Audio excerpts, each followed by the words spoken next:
Hello everyone, नमस्कार। आपका physiotherapy Ashwini में स्वागत है। आज का टॉपिक है स्ट्रेस।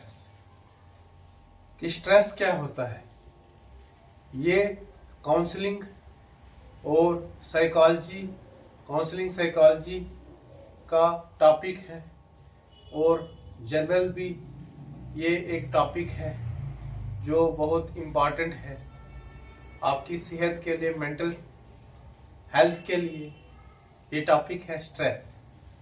स्ट्रेस होता है इज द मेंटल, इमोशनल और physical strain in the body. इसका मतलब ये है, कोई अगर मेंटल तरीके से इंसान टूटेगा, फिजिकल तरीके से इंसान दुखी होगा, कोई हैरेसमेंट होगी, या इमोशनल चोट मिलेगी, इमोशनल तरीके से कोई दुख, कोई टेंशन या कोई शॉक लगेगा, उन तीन चीजों को बोलते हैं स्ट्रेस या कोई ओवरलोड।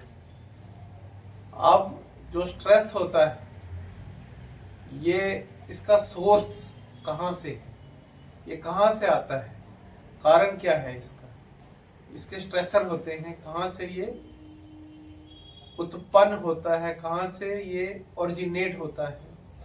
पहला होता है इसका सोर्स एटमॉस्फेयर, वेदर। जब मौसम बदलता है, बहुत गर्मी होती है, उससे भी एक पेशेंट को या नॉर्मल इंसान को स्ट्रेस आता है। या पोल्यूशन, नॉइज पोल्यूशन, बहुत शोर हो, आप नींद नहीं कर पा रहे, या भीड़ पे बहुत शोर सुन रहे हैं, उससे भी एक दिमाग में टेंशन आती है, जिससे एक स्ट्रेस आता है। यह है दूसरा कारण, नॉइज पोल्यूशन। पहला वेदर, इसको कहते हैं एनवायरमेंटल फैक्टर्स। उसके बाद आता है नेगेटिव थिंकिंग। अगर हमारे मन में कोई नेगेटिव थॉट्स आएंगे, हम नेगेटिव सोचते रहेंगे किसी के बारे में, या कोई टेंशन लगा लेंगे, या कोई टेंशन ले लेंगे, उसकी वजह से भी स्ट्रेस होता है।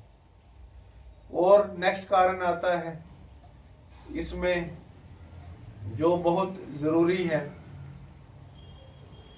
एंग्जाइटी, डिप्रेशन और इलनेस। अगर किसी को कोई बहुत बुरी बीमारी होगी, कैंसर या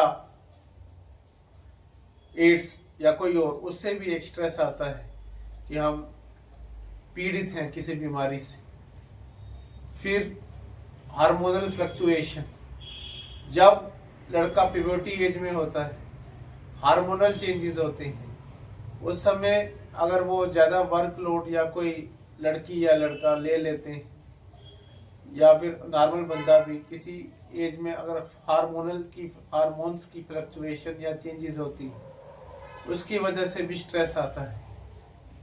उसके बाद इंजरी, कोई बहुत खतरनाक इंजरी हो जाए, डिसेबिलिटी आ जाए, या कोई बेड रेस्ट मिल जाए 6 महीने की, 8 महीने की, या ऐसी कोई बीमारी है ऐसी जो 1-2 साल से ठीक नहीं हो रही, उसकी वजह से भी स्ट्रेस आता है। इसके सिम्टम्स होते हैं, पहला हाइपरटेंशन, बीपी बढ़ता है उसमें, एंगर, गुस्सा आता है, डिप्रेशन, एंग्जाइटी होती है। उसके बाद इसका और लक्षण होते हैं कि हाइपरटोन, आप कुछ देखते हैं लोगों की बॉडी स्टिफ हो जाती है, स्टिफनेस होता है हाइपरटोनिया। हाइपरटोन को स्टिफनेस कहते हैं। कुछ बीमारियों में आप देखते हैं रिजिडिटी होती है, किसी में पैरालिसिस में स्पास्टिसिटी होती है। जब मसल में टेंशन हो जाती है तो ये हाइपरटोनिया बन जाता है। इसका मतलब टोन इंक्रीज हो गई है, मसल टेंशन में आ गया है, इसी को कहते हैं हाइपरटोनिया। इसके बाद आगे मैं आपको बताऊंगा कि अगर कोई डाइवोर्स के, there are 2 types of stress. Stress जो होता है ये 2 टाइप्स का होता है, यू स्ट्रेस और डी स्ट्रेस। जब स्ट्रेस हमें फायदा देता है, मतलब हमने बहुत मेहनत की और स्ट्रेस ले लिया और हमारे एग्जाम क्वालिफाई हो गए या हमारी नौकरी लग गई, उस स्ट्रेस से, या हमने बहुत पैसा कमा लिया किसी बिजनेस में, उस स्ट्रेस को कहते हैं यू स्ट्रेस। जब हमें स्ट्रेस नुकसान देता है उस स्ट्रेस को बोलते हैं डिस्ट्रेस, जो हार्मफुल होता है, जिसके बारे में मैंने आपको अभी बताया। इसके मैनेजमेंट होता है बर्न टेक्निक। बी कहते हैं बिहेवियर को। इसमें आता है कॉग्निटिव बिहेवियर थेरेपी। इस थेरेपी लेने से, काउंसलिंग करने से और से ये स्ट्रेस दूर होता है और बिहेवियर को मॉडिफाई करके हमारा स्ट्रेस दूर होता है टेक्निक से। कुछ साइकोलॉजी टेक्निक्स होती हैं काउंसलिंग की। उसके बाद आता है ई से आता है एक्सरसाइज। ब्रीथिंग एक्सरसाइज करनी चाहिए, स्ट्रेस दूर होता है। और फॉर रिलैक्सेशन, अच्छी नींद करनी चाहिए, मेडिटेशन, योगा करना चाहिए और फिजियोथेरेपी करनी चाहिए।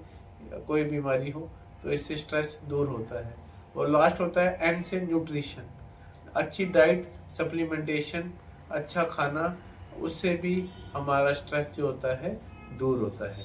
Please like, subscribe and share my channel. Thank you for watching my videos. बहुत बहुत आपका शुक्रिया, धन्यवाद।